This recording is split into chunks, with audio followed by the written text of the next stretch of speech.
Nous sommes de retour en direct dans cette édition du 22 novembre et une fois n'est pas coutume, retrouvons en ouverture du bal de nos invités Éric Galliègue et son point stratégique. Bonjour Éric. Bonjour Antoine.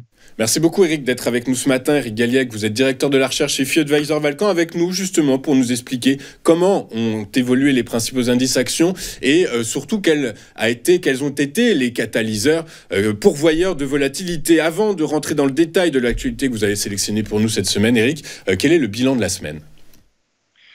Le bilan de la semaine, il est négatif comme la semaine précédente, avec une baisse beaucoup plus marquée en Europe qu'aux États-Unis. Ce qui semble assez cohérent, donc une baisse de 2% sur l'indice CAC 40 et une baisse d'un 0,5% seulement sur le S&P 500. On remarque toujours une baisse continue et marquée, encore une fois, de la parité entre l'euro et le dollar. On va poursuivre. Donc, on va commencer ce tour de l'actualité que vous avez sélectionné pour nous par une actualité monétaire. Ce sont les déclarations de Jérôme Powell qui a dit que finalement, il prendrait son temps avant de réfléchir, avant de matérialiser une nouvelle baisse de taux. Comment est-ce que vous avez interprété ce changement de ton ? C'est un changement de ton qui semble relativement logique par rapport aux dernières statistiques. On se rend compte que l'économie américaine, elle est loin, très très loin d'être en récession ou d'avoir un problème significatif de croissance. Donc ça, c'est un point important. On a vu aussi d'ailleurs la semaine dernière que le taux d'inflation avait quand même légèrement progressé aux États-Unis et que le taux d'inflation en dehors de ces composantes les plus volatiles demeure à 3,3%, c'est-à-dire très largement supérieur aux 2% souhaités par la Fed. Pour M. Powell, c'est aussi une façon de marquer un peu son territoire par rapport à son voisin, en quelque sorte, M. Trump, qui va prendre le pouvoir bientôt et avec lequel il ne s'entend pas forcément très bien. Et donc, c'est une manière aussi de lui dire « je fais ce que je veux, j'ai la responsabilité en quelque sorte de la stabilité financière de l'économie et de l'inflation. Et donc, l'idée, c'est que la baisse des taux n'est pas forcément aussi garantie qu'on imagine sur les marchés financiers, ce qui, bien sûr, est négatif. Oui, ce qui est négatif, certains disent que cette baisse de 50 points, ce pivot effectué avec 50 points de base était largement trop important, beaucoup trop audacieux. Je vous rappelle que la prochaine réunion de politique monétaire de la Réserve fédérale américaine, c'est le 18 décembre prochain. On va poursuivre, Éric, avec l'inflation qui est de retour au Royaume-Uni. Oui, je pense que c'est aussi intéressant de noter ce léger rebond entre 2,2 et 2,3, c'est pas considérable. L'écart entre la réalisation de 2,3 et la prévision de 2,2, qui est plus significatif, c'est en valeur absolue, donc cette accélération donc de 0,6% de l'inflation britannique, on est passé de 1,7 à 2,3. C'est bien sûr une sorte de mise en garde, un peu comme la hausse de l'inflation américaine qui a été publiée la semaine dernière. Ça montre que sur le front de l'inflation, on aura peut-être de mauvaises nouvelles à venir, alors que ce sujet était quand même sorti des préoccupations des investisseurs depuis quelque temps. On a l'impression qu'il pourrait revenir sur le devant de la scène. Oui, toute chose égale par ailleurs, on voit d'où on arrive sur votre graphique. Vos graphiques est tout à fait parlant. Donc voilà, si peut-être qu'on a assisté à un changement, on assiste à un changement de paradigme économique et monétaire. Peut-être qu'un taux d'inflation avec un objectif des banques centrales avec un objectif de 3% serait peut-être plus raisonnable. En tout cas, donc effectivement, de toute façon, aux quatre coins de la planète, l'inflation est légèrement repartie. Hier également, alors tempête dans un verre d'eau total. Toute la planète finance parlait de la déception de la publication de Nvidia. Les marchés financiers, enfants gâtés, estimaient que les guidance n'étaient pas assez costauds. Résultat, le titre Nvidia a clôturé en hausse hier malgré tout.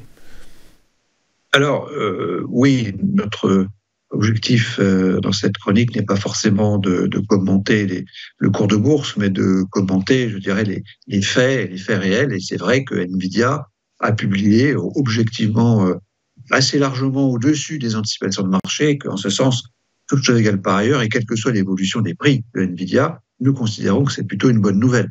On va avoir une croissance donc de 94% en rythme annuel du chiffre d'affaires, une hausse du BPA normalisée tout aussi considérable sur le troisième trimestre, et largement au-delà des anticipations de marché. C'est bien sûr une bonne nouvelle. Donc, on considère que chose égale par ailleurs, avoir une entreprise qui a une telle performance, c'est bien sûr positif pour le scénario de marché. Alors après, son évaluation ou le niveau de sa capitalisation boursière actuelle, puisque Nvidia est devenue la première capitalisation mondiale, peut toujours faire discussion, on peut toujours en discuter, mais sur cette information-là, c'est un élément plutôt positif pour le scénario de marché. Ouais, exactement. Une publication et des guidance extrêmement solides, mais les investisseurs s'inquiètent en fait. Comme votre graphique le montre parfaitement. Désormais, les niveaux de croissance, il est possible que la croissance ralentisse un peu et donc du coup, par la force des choses, les investisseurs s'en inquiètent un peu. Mais effectivement, il n'y a pas de quoi s'alarmer pour le moment. Et puis, alors, on va finir votre tour de l'actualité par l'actualité géopolitique qui a encore pris un virage en Europe assez inquiétant hier. Dites-nous en plus. Eric.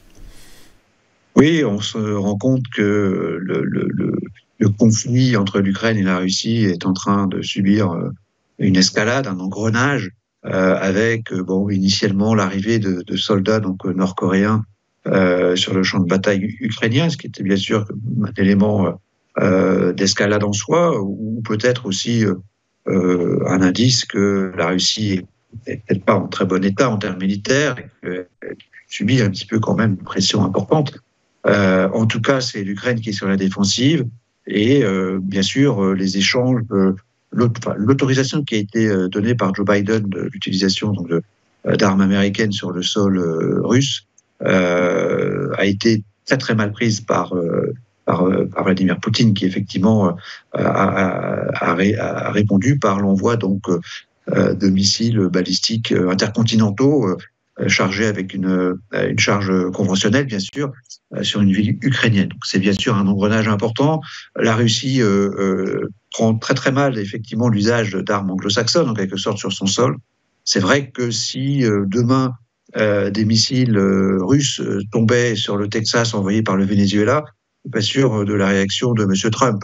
Donc, quelque part, il y a une sorte, je dirais, d'engrenage naturel, avec peut-être aussi la préparation de négociations. C'est ce que nous souhaitons, ce que tout le monde souhaite, c'est qu'il y ait effectivement une issue diplomatique à cette guerre qui n'en finit plus. Et c'est peut-être un petit peu le sens sous-jacent de cette escalade. C'est pour que chacun prenne ses positions bien précises, très fortes, pour dire, voilà, on veut bien discuter, mais notre position, et celle-ci, elle est très très bien marquée par les événements récents. Oui, exactement. Il s'agit pour chacun des deux camps de figer un théâtre d'opération pour entrer dans des négociations sur des limites géographiques qui n'auraient pas été trop avancées ou perdues ou gagnées par l'un des deux camps. Je rappelle pour les experts sur ce sujet-là que pour eux, tout va se passer entre le 20 novembre et le 20 janvier. 20 janvier, date de l'investiture de Donald Trump. Donc potentiellement, ça va. Le risque d'escalade est matérialisé, mais que pour quelques semaines, quelques mois, mais on ne sait pas où ça va aller. Toujours est-il que, à l'aune de ces 4 actualités majeures, votre synthèse de la semaine est négative, évidemment. La synthèse est négative. Alors, bien sûr, on aurait pu mesurer un peu différemment l'importance de ces différentes nouvelles, mais selon notre méthodologie, on considère qu'effectivement, on a 3 points négatifs. Bien sûr, la type géopolitique qui est négative, la partie monétaire qui est négative avec une hausse de l'inflation et les déclarations de Jay Powell qui montrent que la baisse des taux n'est pas du tout garantie pour le mois de décembre. Et enfin, un seul point positif qu'on a pu relever, et donc c'est les extraordinaires performances fondamentales du chiffre d'affaires et des résultats de Nvidia. Donc au total, on a une actualité négative à -2. Ok, très clair. Et donc j'imagine que dans vos recommandations d'investissement, tout cela apparaît. Petit à petit, ça contribue à une dégradation de la mesure des risques du risque que nous réalisons semaine après semaine. C'est un premier point que nous avons vu au cours des 10 dernières minutes. Et puis quand on regarde le deuxième point essentiel pour se faire une opinion sur le futur, c'est-à-dire la dynamique des prix, on voit que le spread momentum, c'est-à-dire le nombre d'actions qui sont à la hausse par rapport à celles qui sont à la baisse, ce spread momentum s'est dégradé fortement au sein du stock 600. On le voit bien sur le graphique. On se retrouve au plus bas de l'année, au niveau qu'on avait atteint au début du mois d'août. Et donc, cela explique en partie pourquoi nous sommes sur les actions européennes et une exposition de 85% seulement alors qu'on est à 100% sur les actions américaines. Donc nous avons, il y a 2 semaines, réduit les positions actions européennes, mais nous avons gardé, nous gardons toujours les positions les plus élevées possibles sur les actions américaines. Bah écoutez, merci beaucoup Eric pour ces précisions, votre analyse, votre temps. Vous êtes directeur de la recherche chez FI Advisor Valcamp avec nous tous les vendredis pour nous aider à comprendre comment les marchés financiers évoluent et quelles sont les stratégies d'investissement qu'on peut en déduire. Merci beaucoup. Je vous souhaite une excellente journée Eric. Je vous donne rendez-vous la semaine prochaine. Nous on marque une courte page de publicité. Juste après, on retrouve le fil classique du vendredi matin puisque nous serons en duplex avec Antoine Quesada qui va nous expliquer comment affiner nos stratégies alors que le CAC 40, les investisseurs français font face à une multitude d'incertitudes. À tout de suite sur Téléfinance.